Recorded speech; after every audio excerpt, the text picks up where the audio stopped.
नमस्कार, स्वागत है आपका हमारे इस बेहद खास कार्यक्रम में। भारत में नारी को शक्ति का रूप माना जाता है और यही नारी शक्ति देश के अंदर और बाहर की सुरक्षा से लड़ने के लिए हर मोर्चे पर तैयार बैठी है। ये बात भी सच है कि पिछले कुछ दिनों में भारत की तीनों सेनाओं में महिलाओं की संख्या में तेजी से बढ़ोतरी हुई है। अंतर्राष्ट्रीय महिला दिवस के खास मौके पर आज हम उन्हीं महिलाओं की भूमिका पर एक बार फिर से बात करेंगे और ये समझने की कोशिश करेंगे कि उन्होंने अपने सफर की शुरुआत कहां से की थी और आज वो कहां तक पहुंच चुकी हैं।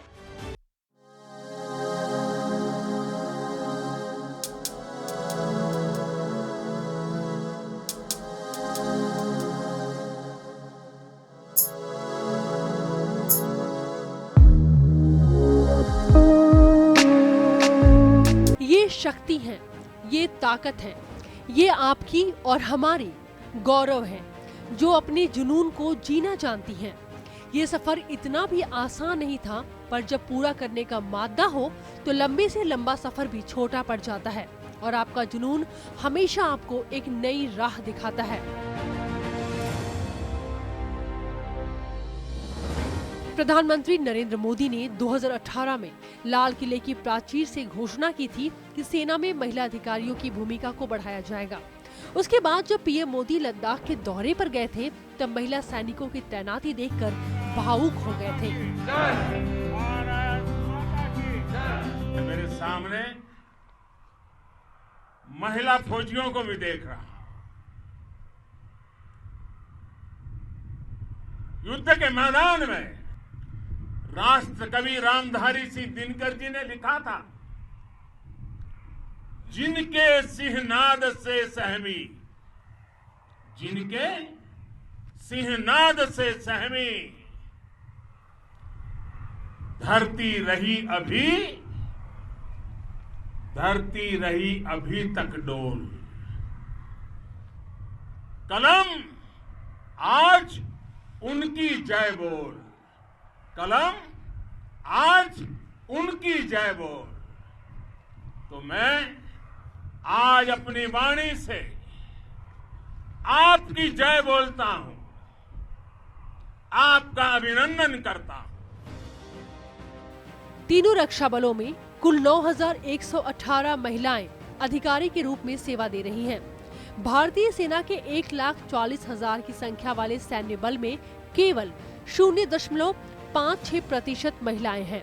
वायुसेना में 1.08% और नौसेना में 6.5% में महिलाओं का प्रतिशत थोड़ा बेहतर है। अभी डिफेंस फोर्सेज में, आर्मी, एयरफोर्स, नेवी में जो वुमेन हैं वो करीब 3% है और ये धीरे धीरे बढ़ता जा रहा है।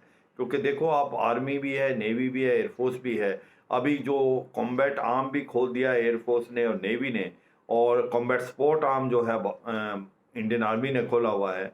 मगर धीरे धीरे इसके अंदर स्ट्रेंथ के अंदर एक तो बढ़ोतरी होगी। अभी नेशनल डिफेंस एकेडमी में भी जो है लेडी कैडेट्स को अलाउ कर दिया है।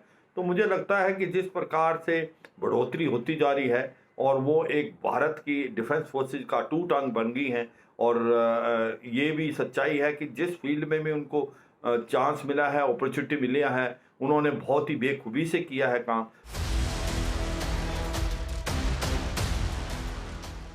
सबसे पहले हम बात करते हैं भारतीय सेना की, जो तीनों रक्षा बलों में सबसे बड़ी है। लेकिन ये बात भी सच है कि अभी उस अनुपात में यहाँ पर महिलाओं की संख्या नहीं है जितनी होनी चाहिए।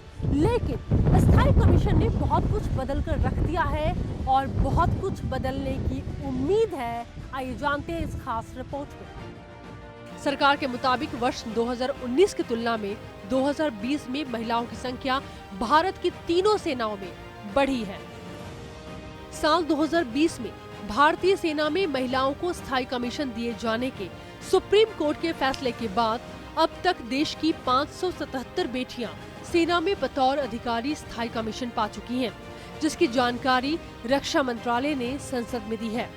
भारतीय सेना के वो विभाग जिसमें महिलाओं को परमानेंट कमीशन मिला है वो हैं army air defence, signals, engineers, army aviation, electronics, mechanical engineering, army service, intelligence, army ordinance. Since my childhood, I've seen him wearing that uniform and feeling proud about it. So since I would say that primary school itself, I wanted to be a part of Defence Forces, and this thing just grew with the passing time. And then I had joined NCC, National Cadet Corps. I was a NCC cadet of 1 Chandigarh Air Squadron. So that thing gave me immense exposure to the organization, how it works and what are the requirements. And after that, I gave my SSB and cleared it, and then I joined the academy. This has been my journey, why I joined the academy. And if I talk about my career in army, I'm doing my part. I'm doing all the responsibilities, carrying out all the responsibilities which are given to me. So I won't say anything in terms of years, but I'm gonna just give my best throughout the service, and we'll see what the organization has for me. इन विभागों के अलावा और भी कई विभाग में महिला सैन्य अधिकारी पुरुषों के समान ही तब तक अपने पद पर कार्यरत रहेंगी जब तक वो रिटायर नहीं हो जाती। हमें बहुत ही खुशी है इस बात की कि हमें परमानेंट कमीशन ग्रांट किया गया है, और ये हमारे लिए बहुत गर्व की भी बात है। और इसके लिए हम अपने सीनियर्स के, अपने परिवारजनों के और इस ऑर्गेनाइजेशन के सभी के तहे दिल से धन्यवाद भी करते हैं। बहुत ज़्यादा गर्व हो रहा है कि आपको कंसिडर किया गया है, एंड आपने जो भी चैलेंजेस थे आपने फेस करके आपको एक्सेप्टेंस मिली है, और इतने सालों की सबकी मेहनत रंग लाई है।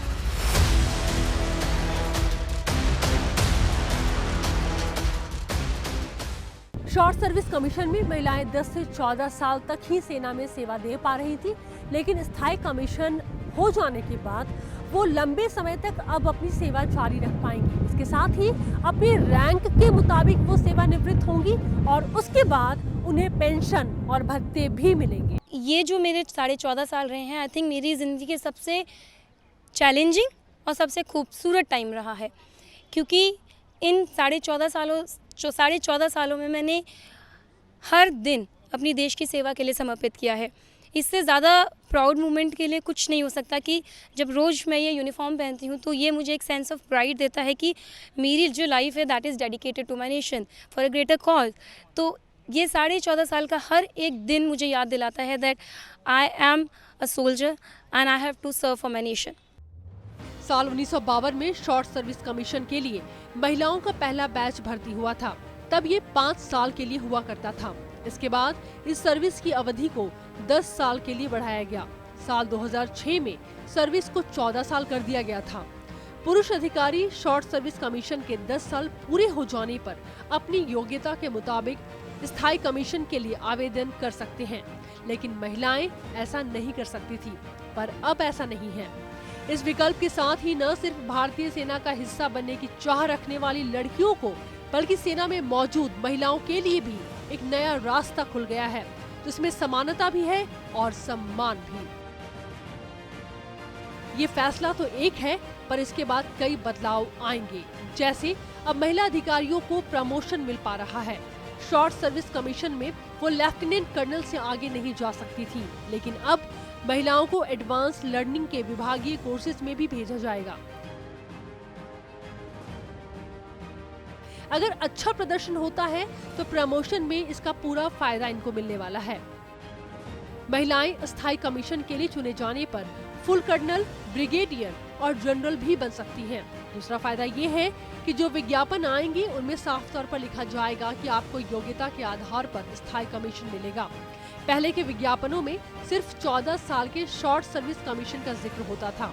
इस फैसले के बाद महिलाओं के पास अब 54 साल की उम्र तक नौकरी करने का मौका है, जिसके बाद आगे की जिंदगी भी उनकी सुकून से निकल पाएगी।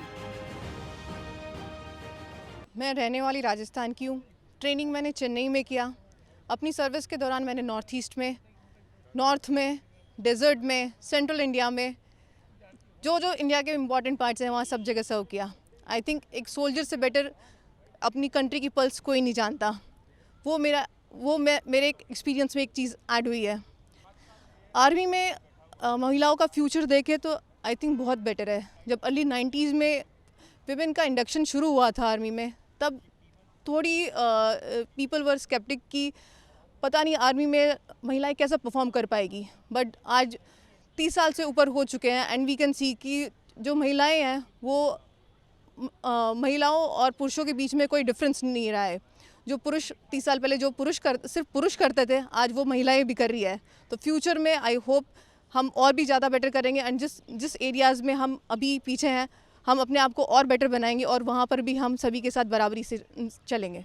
भारतीय सेना में अभी भी महिलाओं को लड़ाई के मैदान से दूर रखा गया है, लेकिन जितनी मेहनत और लगन के साथ वो काम कर रही हैं, उम्मीद है कि आने वाले समय में आप जल्द ही किसी महिला को ब्रिगेडियर और जनरल की भूमिका में भी देखें। चलिए बढ़ते हैं आगे और बात करते हैं अब वायुसेना की।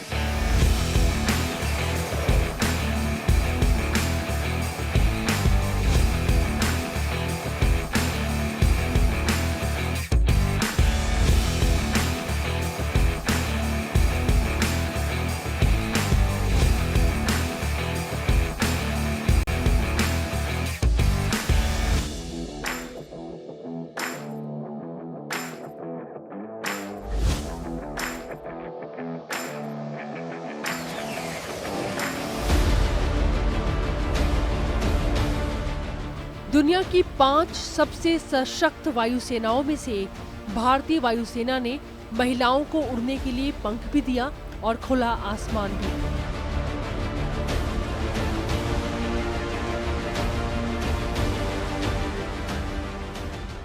– 2022 में लिया गया रक्षा मंत्रालय का बड़ा फैसला महिलाओं के उज्जवल भविष्य की तरफ बढ़ रहा था, जब सरकार ने कहा कि वायुसेना में महिलाओं को प्रयोग के तौर पर नहीं बल्कि फाइटर स्ट्रीम में शामिल किया जाएगा। वर्ष 2015 में वायुसेना ने महिला पायलट को फाइटर स्ट्रीम में शामिल करना शुरू किया।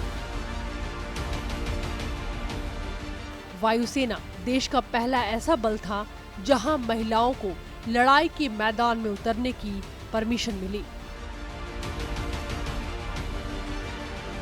वायुसेना में इस वक्त 16 महिला फाइटर पायलट हैं। वर्ष 2016 में 3 महिलाएं फाइटर पायलट बनी थीं। ये तीनों थीं अवनी चतुर्वेदी, भावना कांत और मोहना सिंह। राफेल लड़ाकू विमान उड़ाने वाली एकमात्र महिला पायलट लेफ्टिनेंट शिवांगी सिंह भी शामिल हैं, जिनकी झलक आपने इस साल गणतंत्र दिवस परेड में देखी थी। वायुसेना में महिलाएं अब MiG-21, MiG-29 और सुखोई फाइटर जेट तक उड़ा रही हैं। The best thing about being in aviation sector, that to Indian Air Force, is when you fly an aircraft. Aircraft is a machine. It does not know that the person controlling me or the person sitting behind me is a male or a female. It will behave in a very similar way. So be it a boy or a girl, they have to be equally competent, they have to be equally professional.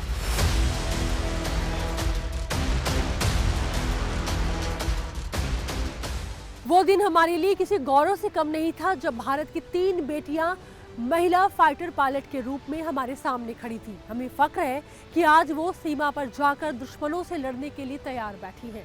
पर उसी पल मन में ख्याल आता है 2 नामों के बारे में। वो नाम थे फ्लाइट लेफ्टिनेंट गुंजन सक्सेना और श्रीविद्या राजू, जिन्होंने करगिल के युद्ध में कमाल कर दिया था।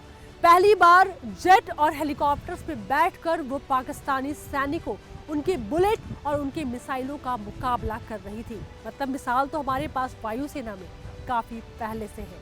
चलिए बढ़ते हैं आगे, बात अब नौसेना की। First and foremost, always. भारतीय नौसेना में महिलाएं 1952 से अधिकारी के रूप में कार्यरत हैं, जिसमें केवल 3 रास्ते ही महिलाओं के लिए उपलब्ध थे: कानून, शिक्षा और रसद। हालांकि समय के साथ महिलाओं के लिए अब कई रास्ते खुल गए हैं। Naval aircraft search, locate and attack enemy ships, submarines and aircraft while providing a defensive cover to our assets at sea. The Indian Navy employs women in a combatant role as an observer.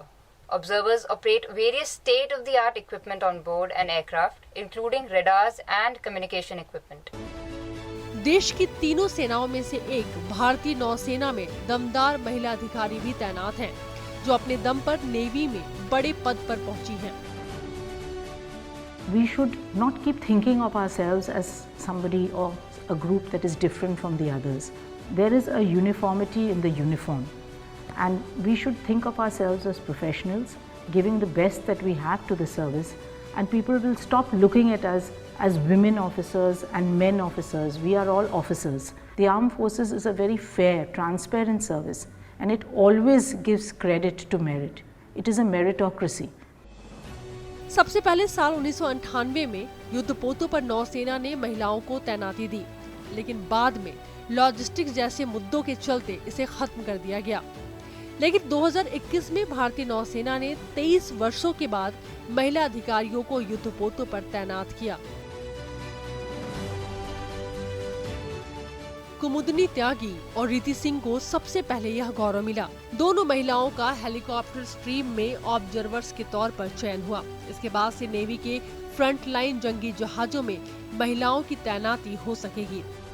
सब lieutenant कुमुदनी त्यागी और सब lieutenant रीति सिंह देश की पहली महिला airborne technicians बन चुकी हैं। In the Indian Navy, on most of our fixed wing and rotary wing aircrafts, along with the pilot, we have something called an observer. So observer, other than the fact that he assists the pilot in navigating the aircraft, does a lot more. Navy has prepared us in such a way that whatever challenges will come through our ways, we'll be able to accomplish them. So yes, we are mentally and physically prepared for that. भारतीय नौसेना की 2 महिलाओं के बाद चलिए मिलते हैं कुछ और ऐसी ही महिलाओं से जिन्होंने लीग से हटकर कुछ काम किया है और अपना एक अलग मुकाम तय किया है।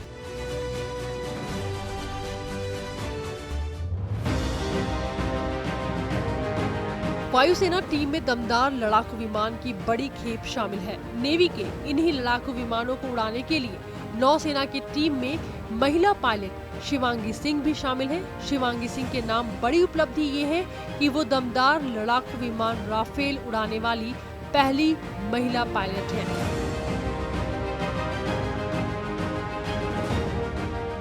इनके अलावा भारतीय नौसेना ने डोनियर विमान पर समुद्री टोही मिशन के लिए लेफ्टिनेंट दिव्या शर्मा, लेफ्टिनेंट शुभांगी को भी तैयार किया है। Jai Hind, I'm Lieutenant Divya and I'm from Malvanagar, New Delhi. We are the first batch of women pilots of the Indian Navy, and this day marks the completion of our 3rd stage of flying, that is, the Dornier Operational Flying Training Course. We will soon be joining the frontline squadrons of the Indian Navy. Jai Hind, I'm Lieutenant Shivangi and I am from Muzaffarpur, Bihar. We have completed our Dornier Operational Flying Training, and thereafter we will be joining the frontline squadrons and undertake various missions undertaken by Navy, such as search and rescue, maritime reconnaissance, armament roles, para-drops and many other profiles. Jai Hind, I'm Lieutenant Shubhangi Swaroop. I am from Tilhar, Uttar Pradesh. I still remember that feeling I had when I sat in an aircraft's cockpit for the first time, and when the aircraft took off and I had the controls.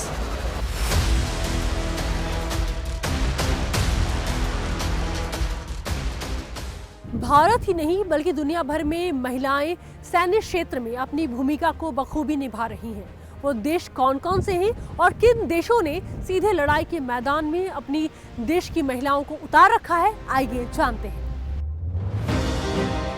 महिलाओं को युद्ध की भूमिका में देख पाना इतना आसान नहीं है, पर Germany, Australia, Canada, America, Britain, Denmark, Finland, France, Norway, Sweden और इजराइल जैसे देशों ने महिलाओं को युद्ध में भूमिका निभाने के लिए काफी पहले ही मैदान में उतार दिया है।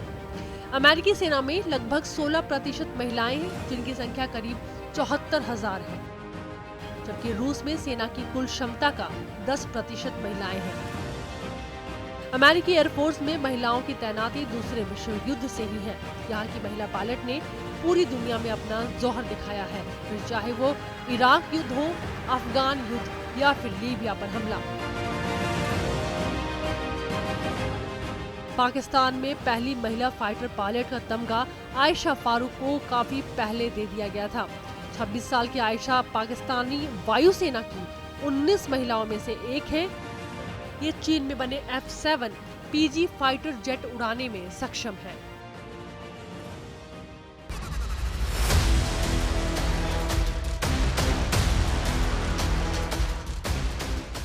इन सब के अलावा महिलाओं को एक और बड़ा मौका मिला है, वो है एनडीए में ट्रेनिंग करने का।